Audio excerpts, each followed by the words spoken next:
Bismillahirrahmanirrahim. Assalamualaikum warahmatullahi wabarakatuh.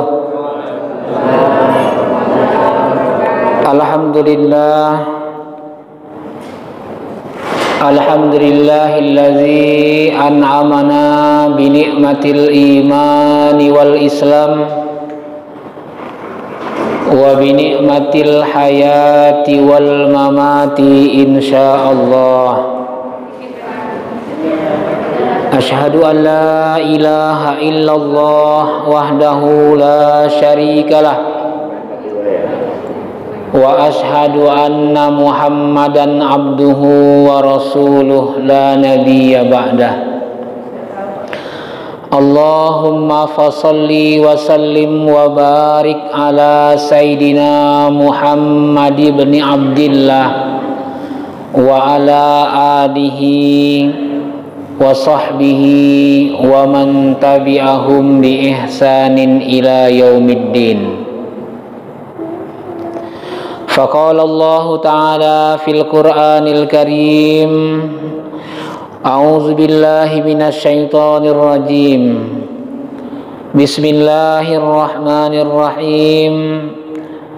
Wa qada rabbuka alla ta'budu illa iyyah wa bil walidaini ihsana imma yablughanna indakal kibara ahaduhuma aw kilahuma fala takul lahuma uff wala tanharhuma wa kullahuma qaulan karima. Shadaqallahul azim. Amma ba'. Yang kita muliakan bapak-bapak pengurus Masjid Al-Muttahidin, Bapak Imam, Bapak Khotib, Bapak Bilal, bapak-bapak, ibu-ibu, jamaah pengajian yang dimuliakan oleh Allah. Alhamdulillah, marilah kita bersama-sama bersyukur kepada Allah Subhanahu wa Ta'ala, karena sampai hari ini tanggal 9 Juni 2023 bertepatan dengan tanggal 21 Zulqa'dah 1444 Hijriah, kita masih diberikan nikmat hidup.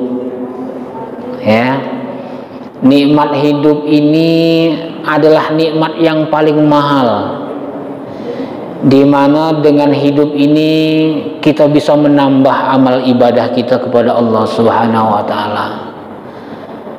Karena sampai hari ini saya yakin yang ada di masjid ini tidak tahu kontraknya sampai berapa lama lagi. Ya, Bapak tidak tahu, saya juga tidak tahu sampai mana batasnya. Oleh karena itu, kalau kita masih diberikan nikmat hidup di muka bumi ini, tidak ada jalan lain kecuali untuk kita menambah amal kita kepada Allah Subhanahu wa Ta'ala. Karena kematian itu adalah sesuatu yang hak. Kematian itu adalah sesuatu yang nyata dan pasti. Cuman kadang-kadang kita bapak-bapak tidak bisa mengambil nasihat dari kematian itu.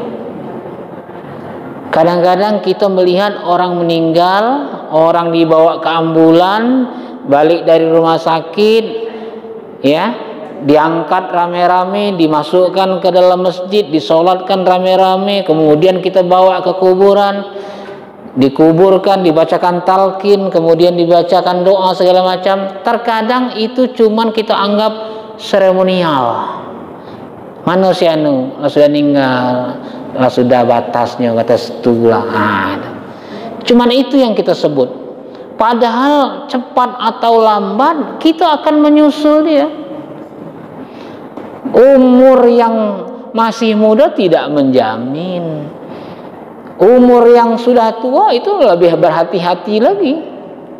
Ya, Saya almarhum ayah saya itu sering ngomong, aku kalau sudah waktu itu masih umur 70, aku kalau 70 umur aku 70 tahun lagi tidak akan mungkin, kata dia.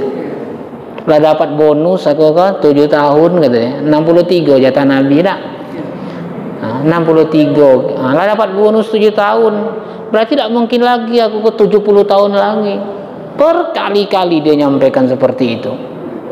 Persiapan. Nah ya, dia menyampaikan seperti itu. Kemudian kita bersyukur kepada Allah SWT, kita diberikan nikmat sehat. Nikmat sehat ini juga merupakan suatu modal untuk kita bisa beribadah kepada Allah. Tanpa kesehatan maka mustahil kita dapat beribadah dengan baik. Ya. Maka nikmat kesehatan, sehat jasmani, sehat rohani adalah merupakan modal kita untuk menambah amal kita kepada Allah Subhanahu wa taala. Salawat dan salam marilah kita hadiahkan kepada junjungan kita Nabi besar Muhammad sallallahu alaihi wasallam. Mudah-mudahan kita semua dicatat sebagai umatnya dan kita mendapatkan syafaatnya yaumil akhir kelak. Amin ya rabbal alamin. Bapak-bapak, ibu-ibu yang dimuliakan oleh Allah, waktu beberapa minggu yang lalu Pak Zainal Abidin datang ke pondok dengan Pak Edi ya. Nah, saya kira sudah mulai kemarin tuh, rupanya belum mulai kita ya. Habis liburan puasa, baru sekarang nih kita mulai. Kalau mau memulai baru itu semuanya agak berat memang Bapak ya. Yang namanya baru itu berat. Jangankan pengajian kita Pak, santri-santri Darul Aufa tuh kalau sudah balik liburan 2 minggu di kampung tuh lah, aduh yang tumbang lah. Ada yang datang tuh bukan nak belajar, bawa mobil PS ngambil apel mari berhenti. Ada juga yang harus dinormalkan lagi sholat subuhnya. Waduh, payah. Itu liburan 2 minggu ya. Makanya di pondok itu saya tidak libur lama-lama. Ini ujian semester ini insya Allah tidak pakai libur lagi. Habis ujian semester langsung masuk tahun ajaran baru. Kenapa? Karena kalau pre itu memang besar pengaruhnya ya. Mau membalikkan dia aktif sholatnya berat, mau membalikkan dia aktif pengajiannya masih teringat dusun, masih teringat kampung ya. Nah, kalau misalnya dibuat bapak-bapak wali santri kita libur misalnya besok hari Sabtu, boleh dijemput anaknya putra putrinya jam 11, itu jam 7 lah datang. Jam 7 lah datang dan jemput ya. Tapi kalau giliran kita datang lagi tanggal 15 Juni, tanggal 15 Juni subuh itu lah berderang-dering bunyi HP nih. Pak Ustaz minta izin anak saya kok lagi demam nih. Minta izin bibinya pengantin katanya. Ada nambah ya. Itulah kelemahan, memang berat. Memang untuk melakukan sesuatu yang baik itu perlu kesabaran. Nah, Pak ya, yang menjadi yang apa istilahnya itu, yang menjadi awal pendorong penggerak ya, punya ide pengajian seperti ini insya Allah. Tapi saya yakin bahwa Bapak Ibu-Ibu, ide-ide pengajian yang kita lakukan seperti ini akan mendapatkan balasan yang luar biasa di sisi Allah Subhanahu wa taala. Ya, sangat luar biasa. Bapak-bapak, ibu-ibu yang dimuliakan oleh Allah, pada kesempatan kali ini tema pengajian kita masih saya ambil dari kitab Mau'izatul Mu'minin ya, itu karangan dari merupakan penjabaran dari kitab Ihya Ulumuddin karangan Imam Al-Ghazali. Judulnya adalah Hukukul Walidaini. Kalau bahasa kitanya diterjemahkan dengan hak-hak ibu bapak atau kedua orang tua ya. Jadi hak orang tua itu merupakan kewajiban anak. Kalau ibaratnya hak anak adalah kewajiban orang tua. Kalau kita membahas tentang hak-hak kedua orang tua, rasanya kita kalau jadi orang tua udah lagi ya. Cuman ternyata di dalam hubungan dengan orang tua kita ini tidak terputus. Bahkan ketika dia sudah meninggal pun mereka masih punya hak. Dan kita punya kewajiban. Dan itu yang lebih paling penting. Selain ketika hak orang tua ketika dia masih hidup. Ketika orang tua kita sudah meninggal, dia masih berhak mendapatkan hak yang wajib diberikan oleh anak-anaknya. Bapak-bapak, ibu-ibu, dasar dari pengajian kita hari ini adalah surah Al-Isra ayat 23 dan 24. Saya bacakan, auzubillahi minasyaitonirrajim. Bismillahirrahmanirrahim. Wa qada rabbuka alla ta'budu illa iyyahu. Wa qada rabbuka, Tuhanmu, rabbuka, Tuhanmu, qada, mewajibkan kepadamu, memerintahkan kepadamu. Jadi kata wajib dalam Al-Quran itu bawa apa? Macam-macam.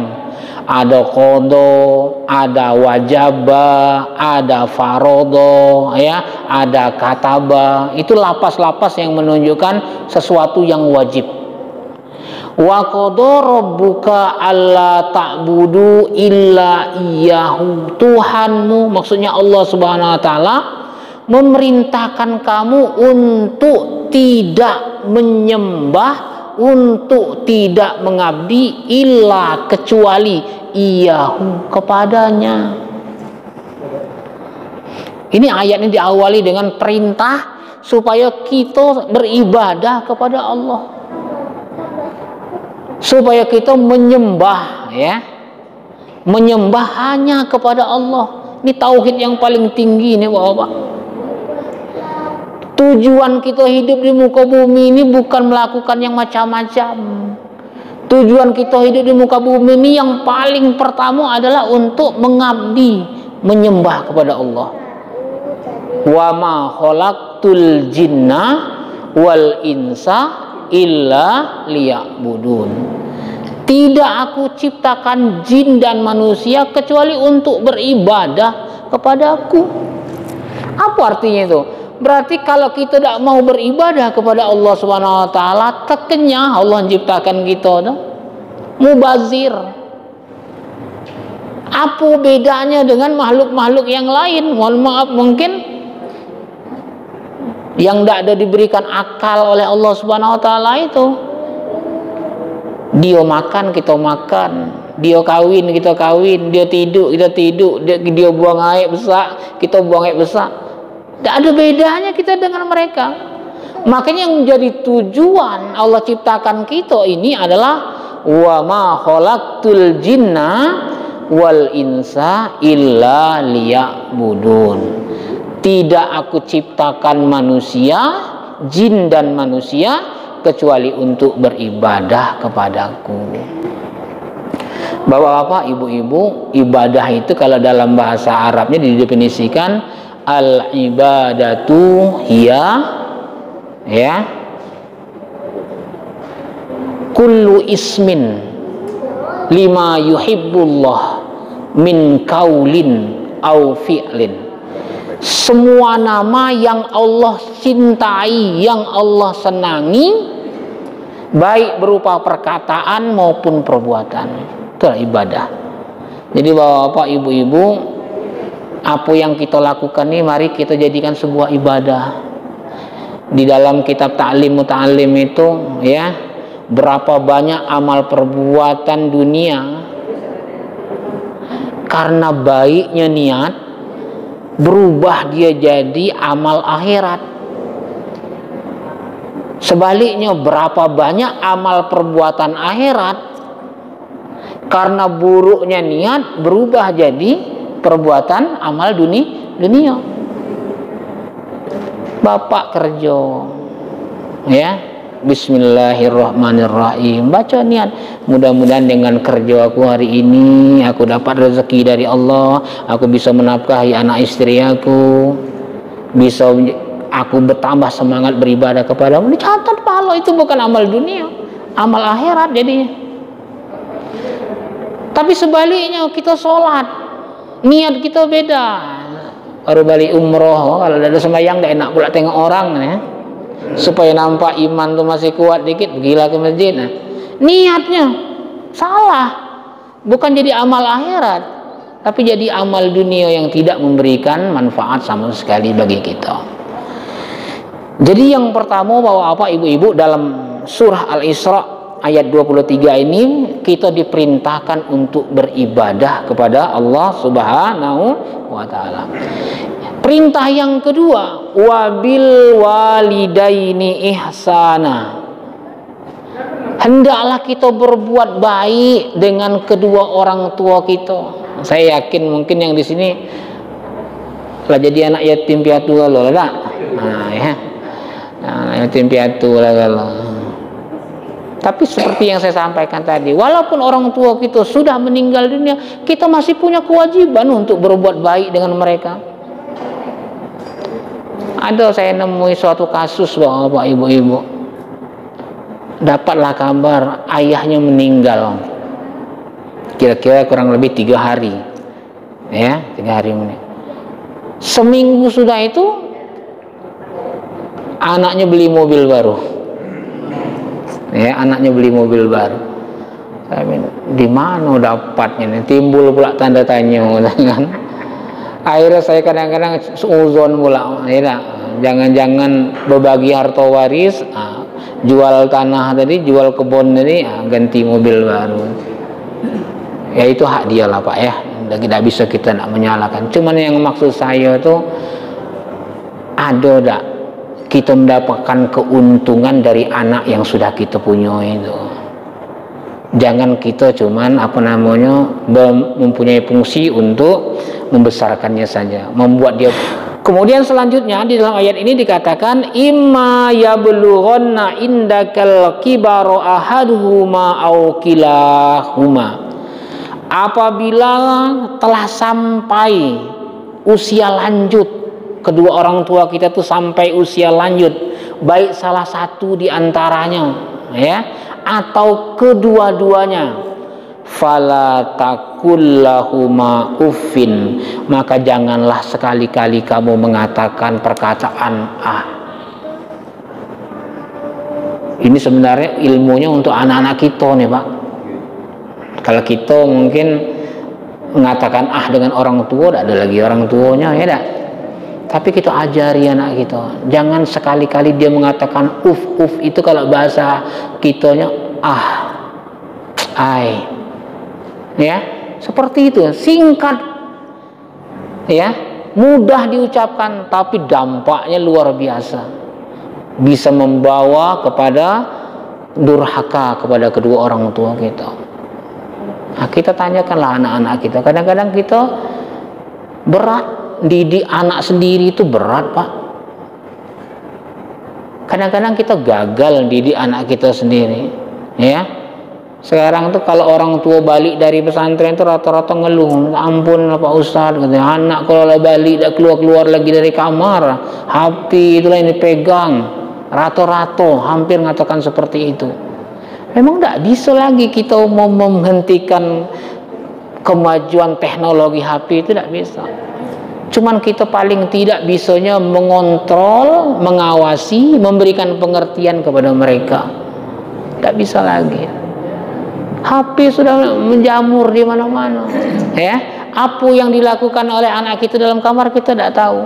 Cuman kita bisa memberikan mereka, ini waktunya main HP boleh, ini waktunya mungkin kita sholat, mungkin waktunya kita belajar. Cuma seperti itu yang bisanya.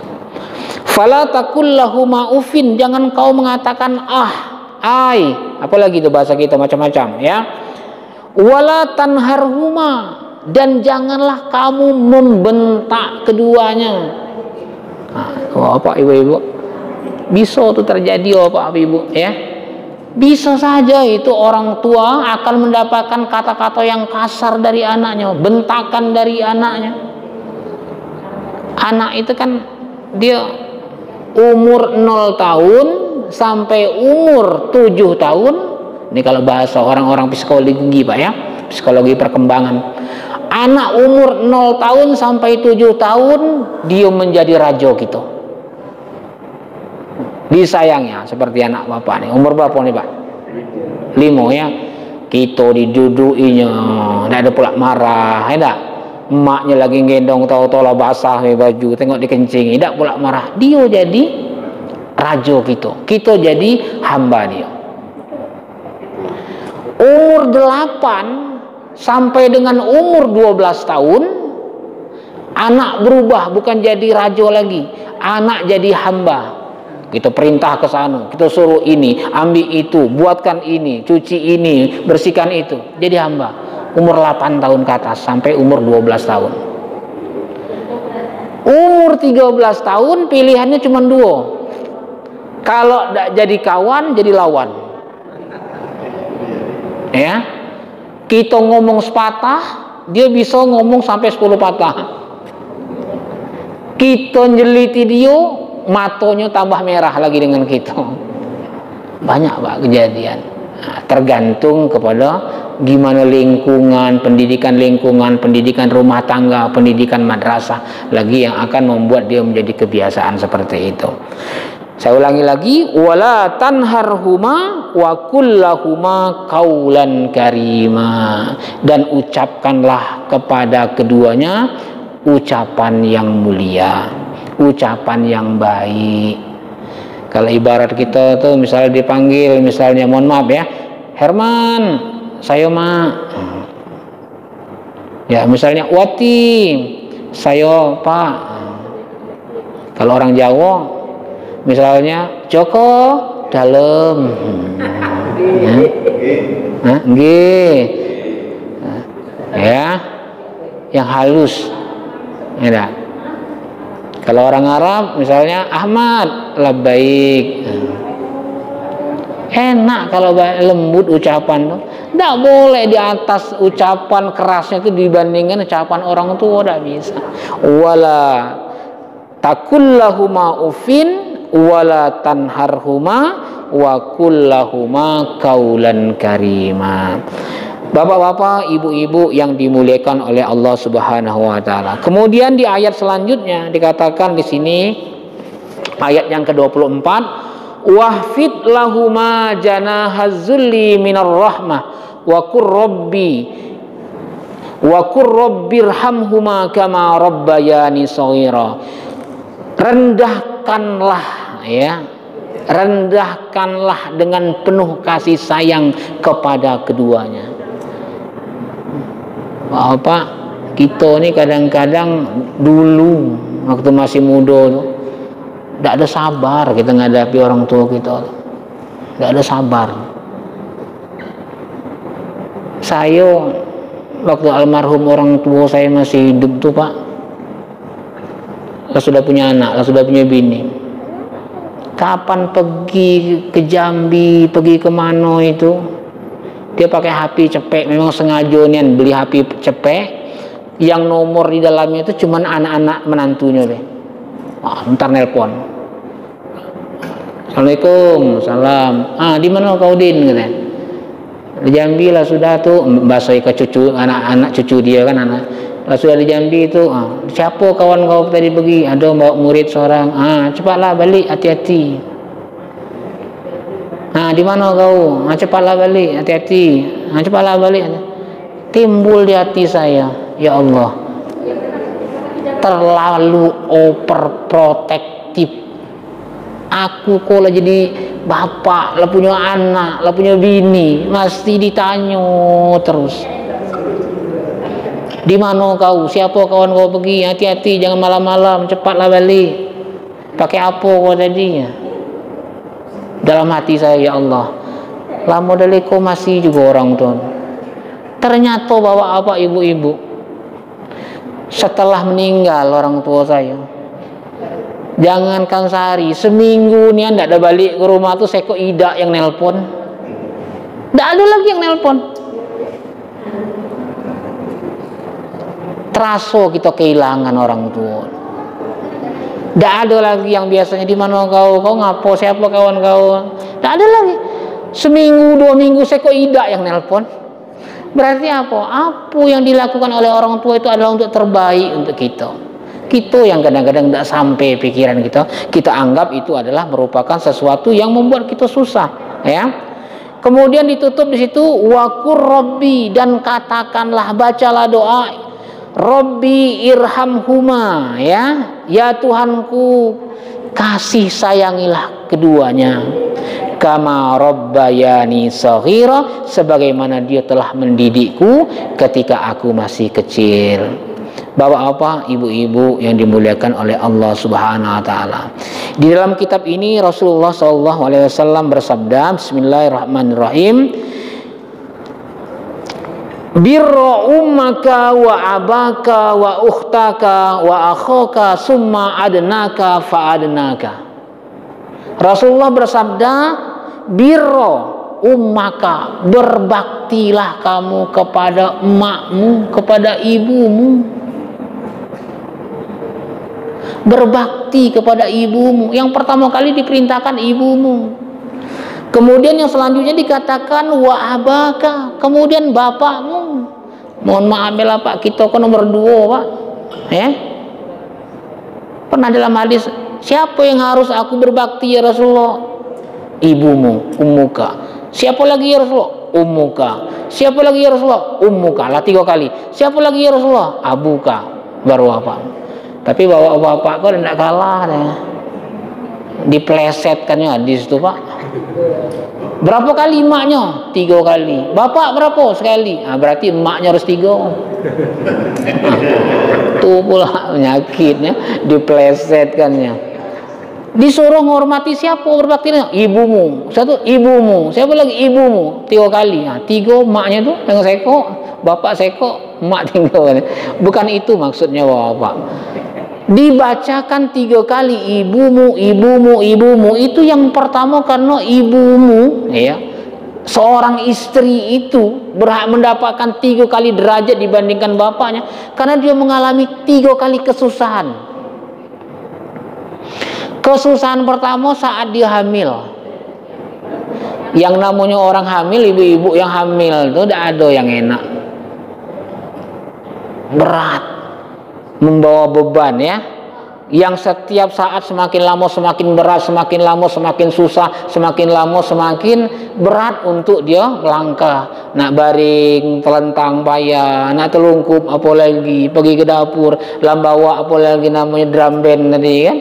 Cobalah bapak coba dogan hijau yang ada di sebelah kau, ambil agak sekok, kebat di perut tuh, bawa kulu kilir, ya. Paling lama sejam itu bergunting lah, lepaslah gedogannya. Nah, istri, ibu itu mengalami kesulitan ketika dia hamil. Kesulitannya apa itu tadi yang saya sampaikan. Belum lagi kalau misal terjadi keguguran misalnya, subhanallah, ya, pendarahan, terjadi terjadi keguguran. Apa kalau bahasa kesehatan itu apa? Dikuret apa namanya? Saya tidak paham juga. Ya kan? Satu. Yang kedua, kesulitan yang kedua apa? Ketika ibu kita melahirkan kita, itu antara nyawa hidup dan mati. Ada yang orang melahirkan anaknya selamat, ibunya selamat, alhamdulillah. Ada orang yang melahirkan ibunya selamat, anaknya meninggal. Ada orang yang melahirkan kadang-kadang anaknya ibunya selamat, anaknya meninggal. Anaknya selamat, ibunya meninggal. Luar biasa tuh. Kalau bapak tidak ada, susah model itu, paling gelisah, kulu kilir, habis rokok setengah bungkus paling enggak, aspus. Bapak cuma memberikan investasi saham saham itulah cuman, ya. Yang merasakan susah ibu. Susah pertama tadi hamil, susah yang kedua adalah melahirkan, susah yang ketiga adalah ibu itu akan menyusui anaknya. Jarang saya tengok kalau ibu-ibu itu menyusui anaknya itu badannya itu fit, biasa tambah kurus. Disedot dua yang makan makanan yang dia makan itu. Beratnya yang dihadapi oleh seorang ibu inilah yang menyebabkan bahwasanya Nabi Muhammad memberikan 3 tingkatan lebih tinggi dari bapak. Ibumu, ibumu, ibumu, baru bapakmu. Ya, bapak-bapak, ibu-ibu, yang saya hormati, doa ibu itu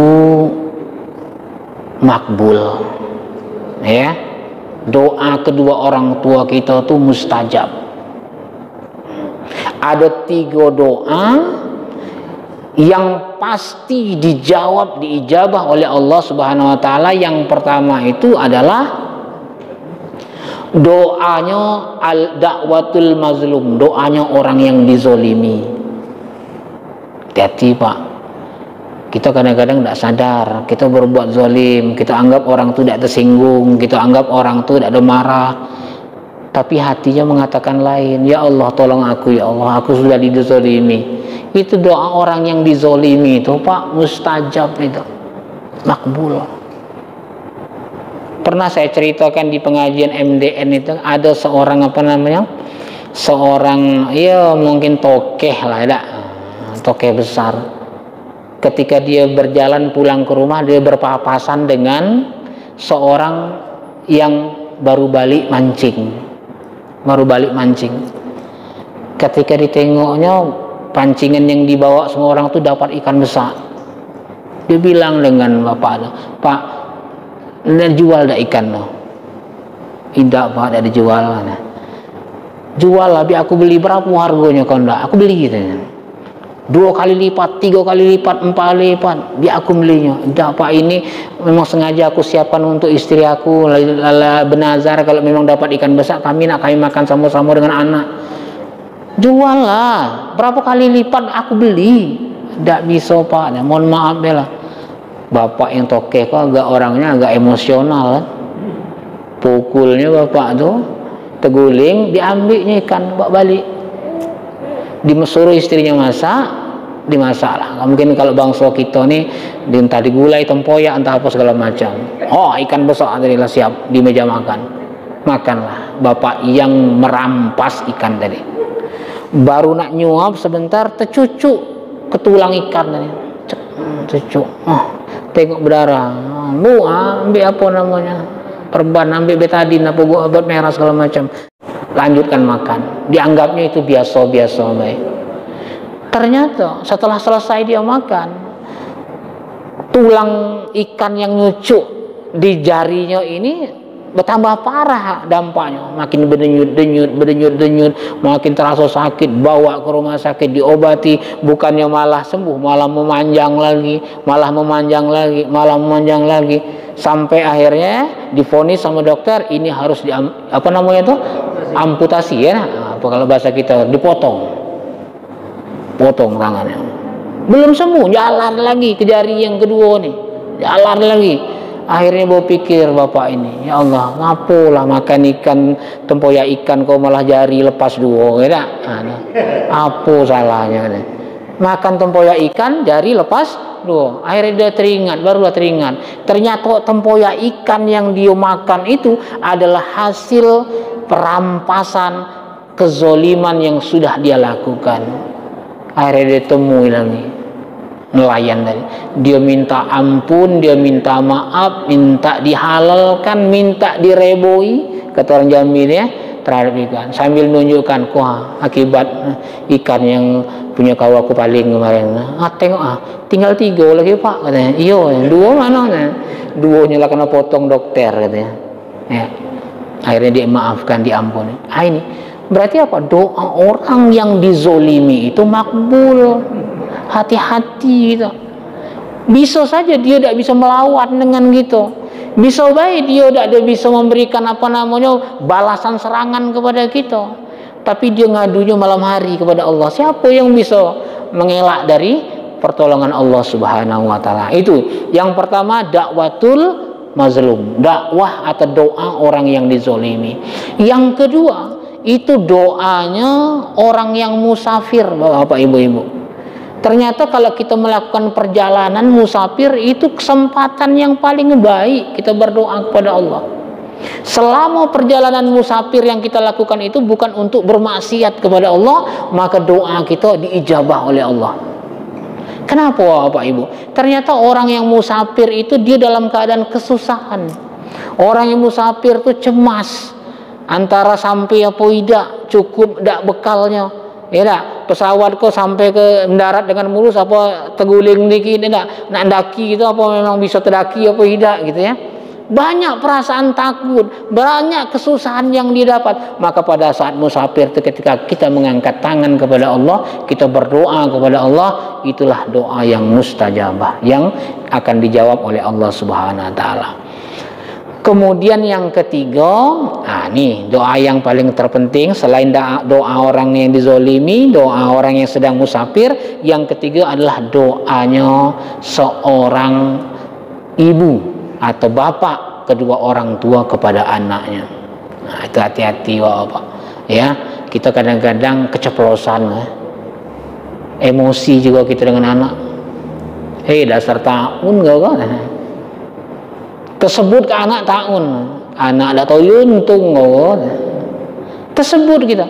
Tidak sadar itu ucapan seperti itu akan diijabah oleh Allah Subhanahu wa taala. Kesabaran kita kadang-kadang Pak, diuji gitu. Kadang-kadang Allah menguji kita itu pertama dengan anak kita. Kadang-kadang Allah menguji dengan istri kita. Kalau istri diuji dengan suami. Kadang-kadang Allah menguji dengan jabatan kita. Kadang-kadang Allah menguji kita dengan bawahan kita. Nah, pada saat kita punya anak, luar biasa ujiannya. Bapak tengoklah dewek. Walaupun sekok emak, sekok emak, sekok bapak, anak ada tiga macam kelakuannya no? Tak ada yang sama, berbeda-beda. Ada di antara tiga itu yang Allah akan berikan ujian kepada kita, kesabaran kita dituntut. Nah, makanya doa yang tidak mungkin tidak diijabah itu adalah doa daripada ayah dan ibu. Maka kita hati-hati dengan anak-anak.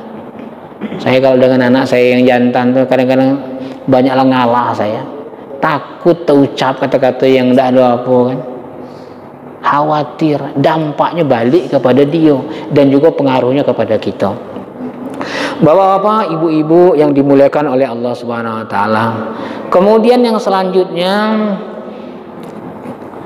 doa yang tiga tadi, yang terakhir itu adalah doa ayah dan ibu. Itu juga pernah saya ceritakan juga dalam pengajian MDN, di mana ada seorang pedagang. Ada seorang pedagang yang dia kerjanya, kalau bahasa kita sekarang ini kalangan lah ya, dagang ke sana pasar sana pasar sana. Pada saat itu terkenal dengan ada namanya begal ya, perampok. Setiap kali dia berdagang ke tempat ke negeri suatu tempat, dia dibegal, diambil, dirampas barangnya, diambil uangnya, pergi lagi dirampas lagi, sampai akhirnya dia putus asa. Dia mencari mana guru pendekar, apa namanya, istilahnya yang paling hebat, yang paling sakti di kampung ini aku cari. Ternyata ketika dia sudah mencari ke sana ke sini ketemulah dengan pendekar tadi. Dia bilang dengan pendekar, guru tolong ajari aku kasih aku ini ilmu supaya aku kalau berdagang kalangan ke sana sini tidak lagi diganggu oleh begal-begal itu. Kata gurunya, kau salah, yang sakti itu bukan aku, yang sakti itu ada di rumah kau itulah. Siapa guru? Emak kau tuh sakti itu orangnya. Bingung apa namanya anak tadi kan. Akhirnya baliklah dia jadi nuntut ilmu dengan pendekar tadi. Akhirnya sampai di rumah dia bilang, mak aku tadi sudah ketemu dengan guru. Katanya emak inilah yang sakti mak, mintalah aku mak, apa mak amalannya, apalah mak segala macam. Kata emaknya, tunggulah habis isak aku kasih, kata dia. Rupanya habis isak dipanggil anaknya, nak ini nak, ada kertas sudah dilipat-lipat dibungkus, ini setiap kau berdagang kau bawa ini. Dan jangan sekali-kali kau buka sebelum emak kau ni meninggal dunia. Iyalah mak, kalau gitu dibawa itu. Kalau kita ni apa nama jimat mungkin ya, jimat dari emak dibawa. Berangkat dia ke suatu negeri berdagang, tidak ada satupun begal yang mengganggu dia. Berangkat lagi ke negeri sana, tidak ada satupun. Selamat terus, dagangnya lancar segala macam. Sampai suatu saat emaknya meninggal dunia, dia baru teringat, boleh buka kalau sudah meninggal. Dibukalah jimat dari emaknya. Didapati situ ternyata sebuah tulisan yang berbunyi, ya Allah, ya Tuhanku, lindungi dan selamatkanlah perjalanan anakku. Artinya apa? Doa emak itu lebih manjur dibandingkan kesaktian yang ia ingin cari tadi. Bapak-bapak, ibu-ibu yang dimuliakan oleh Allah Subhanahu wa taala. Selanjutnya ditanya Rasulullah oleh salah seorang sahabat, "Ya Rasulullah, bagaimana cara kami berbakti kepada orang tua yang orang tua itu sudah meninggal dunia? Apakah masih perlu kami berbakti kepadanya?" Maka Rasulullah SAW menjawab, "Na'am. Yang pertama adalah as-salatu alaihima." Yang pertama, cara berbakti kepada kedua orang tua kita yang sudah meninggal dunia itu adalah as-salatu alaihima. As-salatu artinya doa. Jangan pernah berhenti kirim doa untuk orang tua kita. Bapak-bapak, ibu-ibu, pernah saya sampaikan juga ya, ada salah seorang teman lah ya di Batanghari ini yang kebetulan ada suatu masalah, akhirnya dia ditahan. Ketika dia ditahan ya di penjara itu sampai bulan puasa. Ketika bulan puasa itu masing-masing apa sekarang nih, kalau napi tidak boleh lagi nyebutnya Pak Edi, apa lagi namanya itu istilah orang-orang yang di penjara itu apa namanya itu, orang-orang yang dia apa namanya di pemasyarakatan itu ya, itu mau berbuka tuh datang keluarganya, ada yang bawa klepon, ada yang bawa pedamaran, ada yang bawa itu. Senang nian. Tapi ada salah satu di antara anggota di lapas itu tidak dapat kiriman. Menjelang beduk berbuka tuh, nyudut lah dia di masjid nunggu datangnya waktu berbuka. Ditanya sama kawan, apa hal kawan dapat kalau kiriman dari keluarga, aku tidak dapat, kata dia. Jadi orang tua kita yang meninggal dunia itu seperti itulah nasibnya. Ketika tetangga kiri kanan dapat kiriman Fatihah, ketika kiri kanan anaknya bersedekah niatnya untuk orang tuanya, ketika kiri kanan anaknya berbuat kebaikan, bapak mamanya dikubur dapat juga ikut merasakan pahalanya. Dia tidak dapat apa-apa.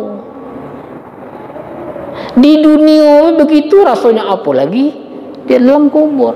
Apa ibu-ibu, yang paling disenangi oleh ahli kubur itu apabila orang yang dia sayangi ketika masih hidup dulu dapat menziarahinya, datang ke kuburan tuh, mengucapkan salam, assalamualaikum ya abi, assalamualaikum ya ummi, assalamualaikum kalau untuk jamaah ya ahlad diyar, penghuni kuburan ya.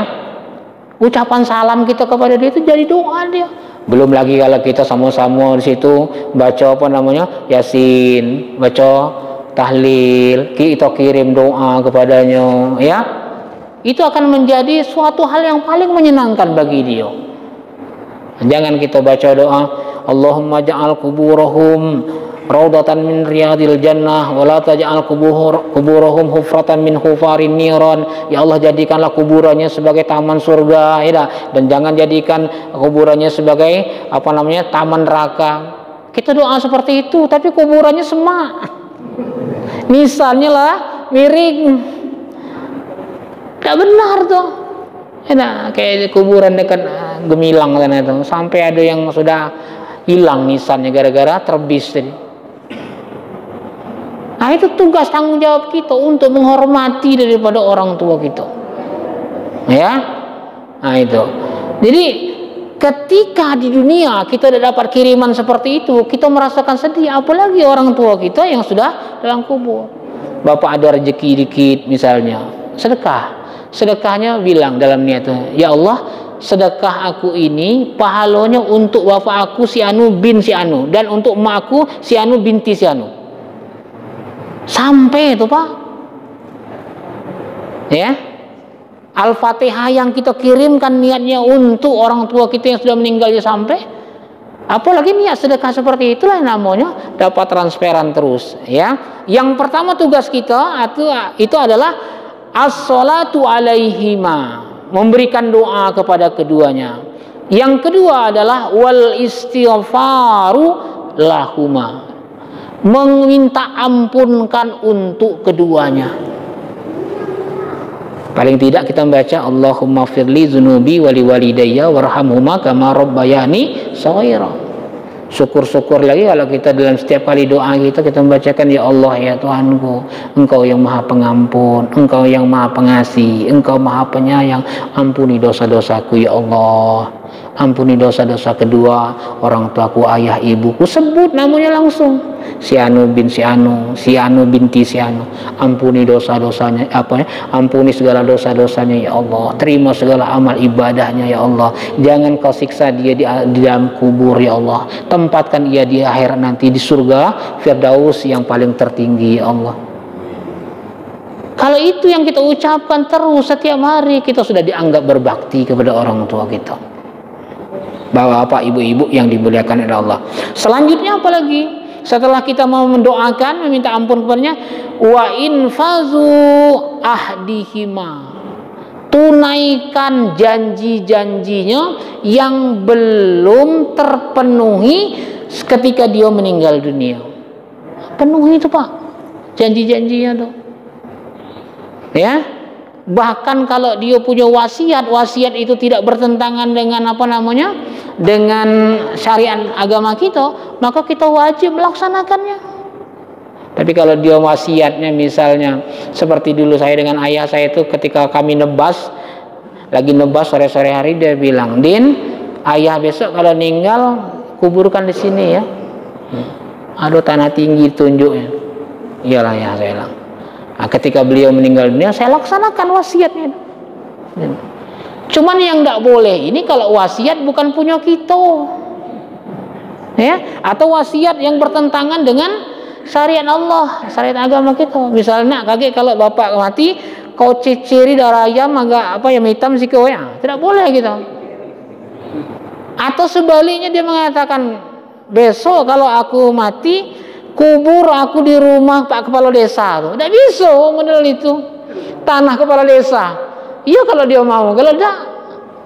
Jadi kita berwasiat itu sesuai dengan yang diajarkan dalam agama kita. Misalnya saya bilang dengan anak saya, ya nak, besok kalau ayah meninggal, kau tanam jasad ayah ini di depan pintu rumah Pak Nur Sodik, itu katanya, Pak Sodik. Kata anak saya, ayah lu wasiat suruh nanam depan rumah bapak nih. Apa pula model itu? Carilah tempat yang lain kan? Tidak bisa. Jadi wasiat itu harus sesuai, harus milik kita.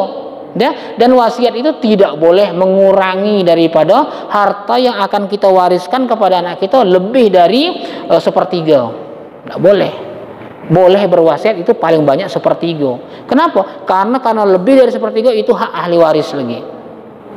Ya, tidak boleh. Nah itu. Bahwa apa ibu-ibu yang dimulai. Jadi yang ketiga itu kita laksanakan janji-janjinya, mungkin nazar-nazarnya yang belum sempat terlaksana ketika dia masih hidup. Yang selanjutnya adalah wa ikramu shadiqahuma. Hormati, muliakan teman-teman orang tua kita itu. Kalau dia teman orang tua kita, kawan baiknya, muliakan. Itulah salah satu kita berbakti kepada orang tua kita. Siapa kawan-kawan dekatnya, siapa kawan-kawan pengajiannya, kita temui, kita sambung silaturahmi, kita hormati. Ya, kalau saya itu masih adalah beberapa kawan-kawan orang tua saya, sudah tinggal berapa orang, tidak banyak lagi. Paling tidak lebaran temui, datang. Ya. Kenapa? Itulah bentuk kita menyambung silaturahmi antara kita dengan orang tua kita, dengan kawan-kawannya, Bapak Ibu. Kemudian yang terakhir dikatakan di situ, wasilaturrahmi allati la tuwasilu illa bihima, yaitu tadi menyambung silaturahmi kepada yang menjadi kawan-kawan dekat, kerabat dekat. Sekarang ini susah Pak. Antara keluarga itu sudah saling tidak kenal lagi. Paling kenal itu anak, batas anak. Kalau sudah turun lagi ke cucu, antara dua pupu sudah tidak kenal lagi. Payah kita sekarang nih. Malah hebat orang-orang zaman dulu. Orang zaman dulu itu kalau masih di dusun tuh, tu kau wak kau tuh, tu datuk kau, kau dengan mak kau tuh dua pupu, kau dengan bibi kau masih diajarkan. Kita sekarang tidak peduli lagi model itu. Sehingga tidak kenal lagi dengan keluarga kita. Buktinya mudah. Saya kalau ada santri baru daftar tuh saya tes tuh mudah ya pertanyaan. Siapa nama kau? Si anu apa? Siapa nama bapak kau? Si anu. Siapa nama datuk kau? Mulai itu berkerut kening nah. Si anu. Siapa nama buyut kau? Bapak datuk kau? Ada tahu saya kan. Kadang-kadang yang lebih sedih itu batas bapak itulah, datuk pun tidak ketahui lagi. Ya. Ini kita kerabat, karib kerabat. Bahkan dijelaskan kalau kita nak membantu, yang paling utama itu yang kita bantu keluarga kita kalau dia kesusahan. Kalau kita ingin bantu adalah kerabat kita dulu, jangan bantu yang lain. Kita punya tanggung jawab dengan keluarga kita. Saya mohon maaf lah ya, banyak cerita pribadi ini Bapak. Di kantor itu saya buka-buka kitab-kitab peninggalan ayah saya tuh. Ketemulah ada kitab tulisan Arab Melayu dia. Wasiat dia rupanya Pak. Ketemu saya. Salah satu di antaranya dia mengatakan, adik beradik kamu nak rukun. Adik beradik kata dia, kurang-kurang lebih dikit sudahlah kata dia. Adik beradik yang kuat bantu yang lemah. Adik beradik jangan pecah. Hubungan darah antara kamu itu adalah sampai mati. Ketemu saya wasiat beliau dalam Al-Quran, sampul Al-Quran itu ditulisnya. Jadi saya berpikir model itu sekarang kok kita ada lagi seperti itu. Bak mati, mak mati, udahlah. Tidak ada dulur kontan, yang ada duit kontan. Tidak ada sanak kontan, yang ada pembagian tuh yang harus kontan. Apa ibu-ibu? Saya ngomong ini apa ibu-ibu? Keluarga dari belah istri saya sudah mengalami seperti itu, hancur keluarga gara-gara harta anak beranak. Banyak itu kejadiannya, ya, banyak kejadiannya. Bahkan dia, mohon maaf Pak, ini ada yang dia membuat laporan bahwasanya mobilnya yang dirental itu dibawa lari orang. Ternyata laporan palsu itu, ya, mobil itu dijual ya. Akhirnya polisi kan paham dia mana yang kehilangan, dicari dilacak, ketemu. Rupanya ketemu itu orang tuh bilang, saya tidak ada balik, enggak, aku beli dengan dia. Terpaksa harus mencabut laporan palsu tadi. Emaknya dipeloloinya, hilang mak mobil itu segala macam. Ini ya kadang-kadang kelemahan kita. Bapak-bapak, ibu-ibu yang dimuliakan oleh Allah, saya rasa itu dulu untuk pengajian kita pada awal ini. Mudah-mudahan pengajian ini mendapatkan ridho dari Allah SWT. Ya. Yang pengurusnya Pak Zainal Abidin, ya, jangan cepat merajuk. Jangan cepat putus asa. Kalau merajuk muda enak bujuknya, kalau merajuk tua kok payah bujuknya, ya. Bahara najis, kalau aku nak ngurusnya lagi, uruslah kamu. Itu jangan sampai seperti itu, kata-kata seperti itu. Tetap semangat, insya Allah ya Pak Zainal Abidin ya. Ya, termasuk juga yang lain-lain. Ya. Perjuangan kita ini kalau dibandingkan dengan perjuangan Rasulullah belum ada apa-apanya, ya, belum ada apa-apanya. Rasulullah lebih berat lagi, ya dah. Di dusun tuh di kota Mekah tuh dia dewean, tidak ada yang yang pro dengan dia. Kata dalam buku itu, kalau ingin jadi orang yang disenangi sama orang, kalau ingin jadi orang yang dicintai sama orang, jadilah orang baik. Jadi orang baik, banyak orang senang dengan kita. Tapi kalau kita sudah jadi orang yang mengajak orang, memperbaiki orang, itu banyak musuhnya tuh. Banyak musuhnya, ya, banyak tantangannya, banyak godaannya. Demikianlah mungkin yang dapat saya sampaikan pada pertemuan malam hari ini, yang pertemuan perdana ini. Mudah-mudahan besok bisa berlanjut lagi, kita diberikan kesehatan, diberikan kekuatan, ya. Semoga pengajian kita ini kita dapat menambah keimanan kita, ya, dapat menambah amal kita untuk di masa-masa yang akan datang. Hadanallahu wa iyyakum ajmain. Hasbunallahu wa ni'mal wakil, ni'mal maula wa ni'man nasir. Wala haula wala quwata illa billahil aliyyil azim. Wabillahi taufiq wal hidayah. Wassalamualaikum warahmatullahi wabarakatuh.